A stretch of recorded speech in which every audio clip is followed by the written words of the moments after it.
47।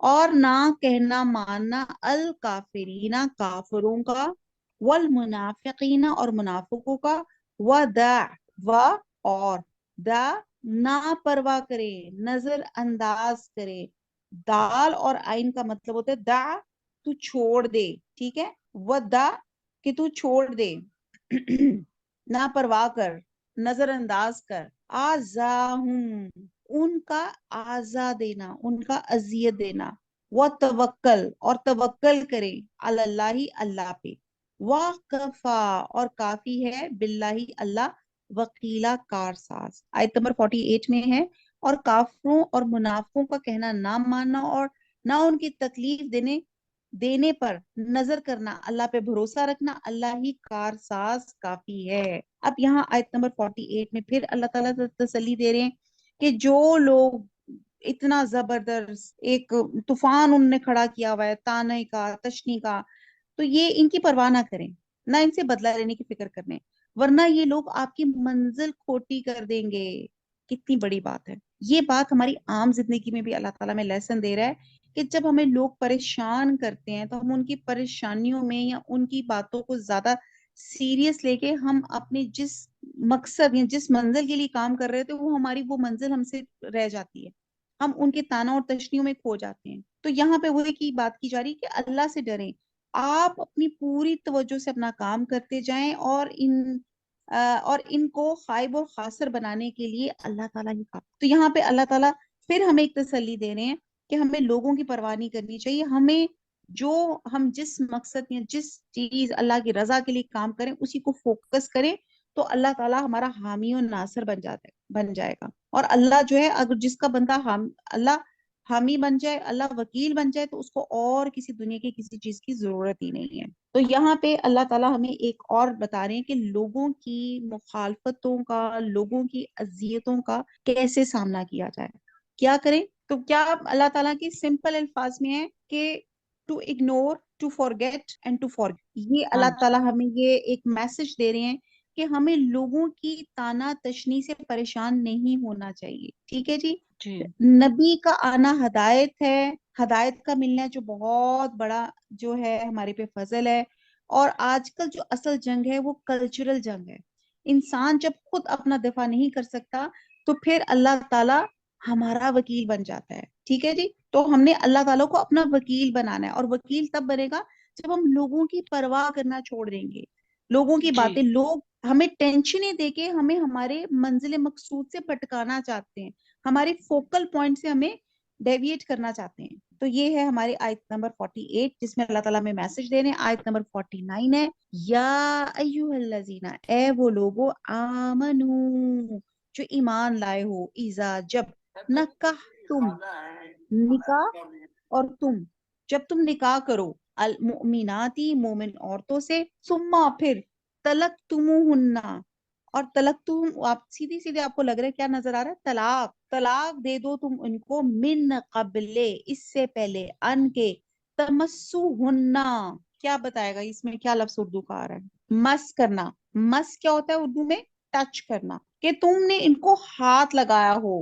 فاما پس نہیں، لکم تمہارے لیے، علیہن ان پر، عدتن، عدتن اردو میں بھی جو عدت ہوتی ہے کوئی عدت، تعتدو نہا تم پوری کراؤ ان سے، یعنی کہ اس کی تعداد. فمتعوہن، متعوہن میں اردو کا لفظ آ رہا ہے ف میں نے پس، اور آگے آتا ہے متا.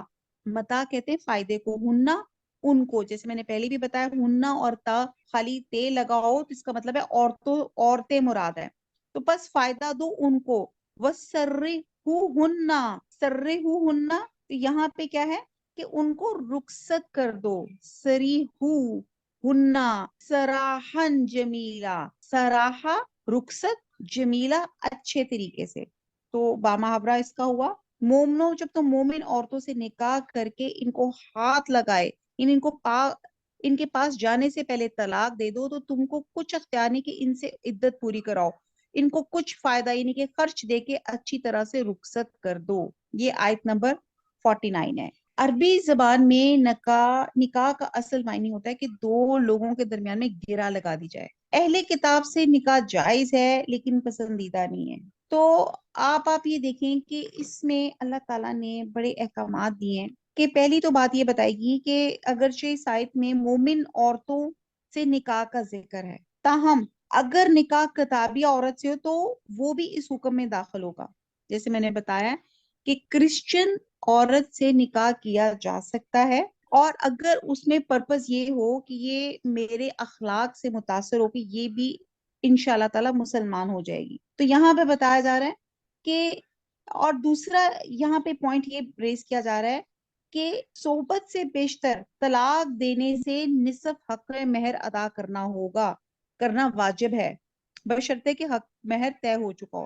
یعنی کہ آپ جیسے نکاح کرتے ہیں، جیسے گرا لگ گئی اور سم ٹائم کسی ریزنز کی وجہ سے آپ خالی نکاح کرتے ہیں اور رخصتی نہیں کرتے، تو یہاں پہ وہ بات کی جا رہی ہے کہ ابھی آپ نے بچی کی رخصتی نہیں کی اور مہر طے ہو گیا ہے، اور اس مہر طے ہونے سے پہلے ہی طلاق ہو گئی ہے، تو آپ کے حصے نصف مہر ادا کرنا ہے. اور تیسرا یہ کہ اگر حق مہر مقرر ہی نہ ہوا ہو تو پھر کچھ نہیں دینا ہوگا. البتہ کہا جا رہا ہے کہ دونوں صورتوں میں، یعنی کہ حق مہر مقرر ہوا ہو یا نہ ہوا ہو، عورت کو کچھ نہ کچھ دے دلا کے رخصت کرنا چاہیے. اس میں کچھ نہ کچھ کی مقدار طلاق دینے والی کی مالی حیثیت کے لحاظ سے ہوگی. سمجھ آ رہی ہے آپ کو؟ یعنی کہ جس شخص سے شادی کی ہے اس کی جو فائنینشلی اس کا جو سٹیٹس ہے اس حساب سے اس نے مہر مقرر کیا ہو یا نہ کیا ہو. بہرحال ایک اذیت والی بات تو ہے نا، ایک ظلم والی بات تو ہے جو طلاق ہے. بے شک اسلام میں جائز ہے، حلال ہے، لیکن ناپسندیدہ ہے. اگر یہ ہو جائے تو کچھ نہ کچھ ضرور آپ اس کو اپنی مالی حیثیت سے اس کو فائدہ دیں. چوتھا یہ اسی آیت سے پوائنٹ نکلتا ہے، اگر عورت کو طلاق دینا ہے تو اس پہ کوئی الزام نہ لگانا چاہیے، نہ اسے بدنام کر کے گھر سے نکالنا چاہیے جو اس کی آئندہ زندگی پہ ناخوشگوار اثر ڈالے. کہا جا رہا ہے بھلے طریقے سے رخصت کرو. یہ چوتھا پوائنٹ ہے، سراحن جمیلہ. ہمارے یہاں پہ کیا ہوتا ہے، I'm sorry to say، آج کل ڈیورس ریشو اتنی زیادہ ہو گئی ہے، اتنی زیادہ ہو گئی ہے. میری ابھی کسی نے مجھے کچھ اور کسی کی طلاق کی ڈیورس کی بتائی، پھر میں حرم میں تھی وہاں مجھے کسی نے ڈیورس کے بارے میں بتایا کسی کا. تو اتنا دکھ ہوتا ہے کہ آج کل، کیونکہ ایکچولی، اور وجہ میں صرف ہوں گی قرآن سے دوری ہے. قرآن سے دوری ہے، گھروں میں تربیت کا فیکٹر ہے، گھروں میں بچیوں کو بتایا نہیں جاتا کہ اسلام کی لمٹ اللہ تعالیٰ نے کہاں لائن لگائی ہے. اور جو نکاح ہے، خالی نکاح کرنے سے سب کچھ نہیں ہوتا. جب تک رخصتی نہ ہو جائے تب تک جو ہے میاں بیوی کے تعلق ویسے نہیں بن سکتے جب تک کہ وہ رخصتی نہ ہو جائے. تو اس پہ بہت سے مسئلے اور امپیشنس اور بہت سی چیزیں جو ہیں جو بہرحال طلاق ہو جاتی ہے. تو بہرحال ابھی اس وقت ہم طلاق کی وجوہات نہیں بیان کریں، ابھی یہ کہہ رہے ہیں کہ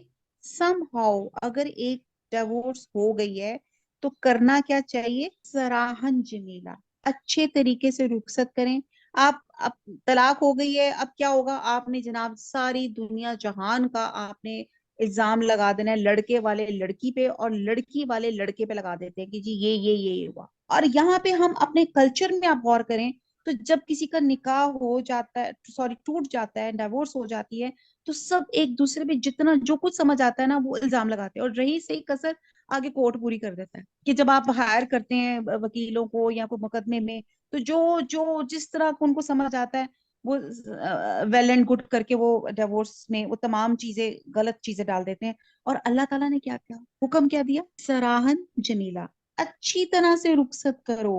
اور پانچویں سب سے اہم بات کہ عدت کے دوران بھی متعلقہ عورت اپنے خاوند کی بیوی ہی رہتی ہے، اور یہ مرد کا عورت پہ حق ہے، اور اس دوران مرد رجوع کا حق بھی رکھتا ہے. یہ بہرحال یہ بہت لمبا معاملہ چلا جائے گا کہ یہ، کیونکہ آپ کو پتہ ہے 3 طلاقیں ہوتی ہیں. پہلی طلاق کے بعد رجوع کیا جا سکتا ہے، دوسری طلاق کے بعد رجوع کیا جا سکتا ہے، تیسری طلاق کے بعد رجوع نہیں کیا جاتا، وہ عورت حرام ہو جاتی ہے. تو ابھی یہاں پہ یہ بات کی جا رہی ہے کہ جیسے پہلی طلاق ہو جاتی ہے، عدت ہو جاتی ہے، تو وہ عورت اپنی خاوند کی بیوی رہتی ہے، اور مرد کا عورت پہ حق ہوتا ہے، اور اس دوران مرد رجوع کر سکتا ہے اور اس میں زبردستی بھی کر سکتا ہے.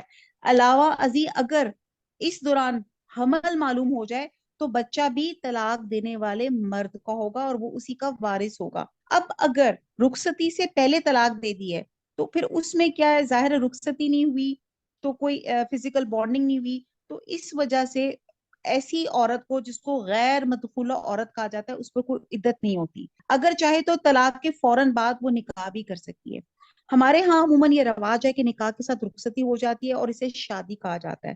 تاہم یہ رواج پایا جاتا ہے کہ پہلے نکاح ہو جاتا ہے، مثلاً بچپن میں والدین نے نکاح کر دیا، رخصتی یا شادی کچھ مدت بعد یا کچھ واٹ ایور دا ریزنس، جیسے آج کل کو لوگ باہر چلے جاتے ہیں یا کوئی یہاں کوئی پڑھ رہے ہیں، اس وجہ سے آپ کی تھوڑی سی کوئی ڈیلے ہو جاتی ہے تو وہ رخصتی ٹھہر کے ہو جاتی ہے. تو اس آیت میں اللہ تعالیٰ نے کلیئر کٹ بتا دیا کہ عرب میں یہ عام رواج تھا کہ نکاح پہلے ہو جاتا تھا، رخصتی بعد میں ہو جاتی تھی. تو یہاں پہ اللہ تعالیٰ نے کلیئر کٹ یہ چیزیں بتا دی کہ عدت جو ہے، جو رخصتی جس بچی کی نہیں ہوئی تو اس پہ عدت لاگو نہیں ہوتی. وما علینا الا البلاغ سبحانک اللہم وبحمدک نشہد لا الہ الا انت نستغفرک ونتوب الیک. والسلام علیکم ورحمۃ اللہ وبرکاتہ.